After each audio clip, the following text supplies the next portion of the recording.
We have Martin Sorrell, CEO of WPP, with us this morning. Good morning, good early morning. Yes, snowy Davos. Exactly, yes. Can you give us a sense of where the consumer goods companies are, what they're, we're 5 years after the financial crisis. How are they investing? Where are they investing? What is their attitude? Well, yeah, our strategy is very focused on BRICS and Next 11, Asia, Latin America, Africa, Middle East and Central Eastern Europe, on digital, on data.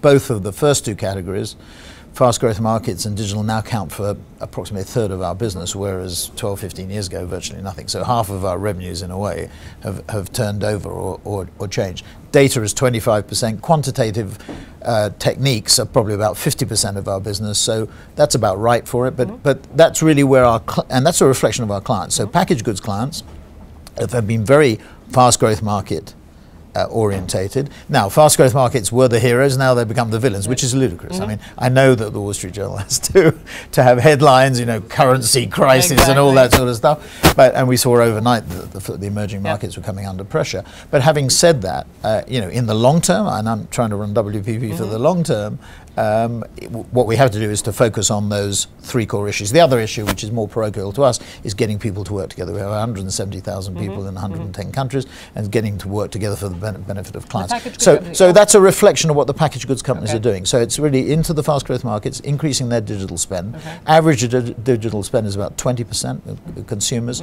With consumers, where we know that consumers, you and I, are spending a third of our time. Newspapers, I'm sorry to say this, newspaper magazines, 20% is the investment, and consumers are only spending 10% of their time in traditional. Is there a risk of a bit of underinvestment even at this point in the cycle, though, and the impact? Well, I think it is. This is the big issue. Post Lehman affected corporates more than it did consumers, and post Lehman, I think companies have become too conservative. Now, obviously, from where I come from, I want them to be investing in brands and tending them like, you know, it's like gardening. You have to cultivate the plants and fertilize them and weed them, etc., and make them grow.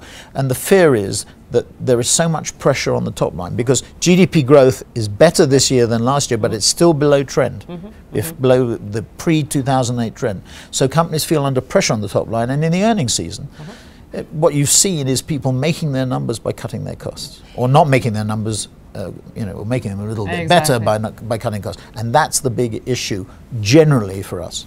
And a lot of news in terms of consolidation in your sector. Yes, the number two and the number three, we're the number one, have got together to, and I think the primary motivation was to become number one. Now, I don't think that works. I mean, strategically and structurally, I think they're very challenged. They managed the regulatory process. I was just on Thomson Reuters, sorry, with Almunia, and it was interesting to hear what he had to say about it.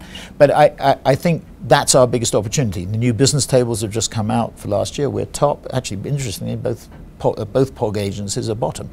And we look at hiring. Since the announcement of their deal, we've been hiring 7 to 1 against them at the senior levels, and there's more to come. Great.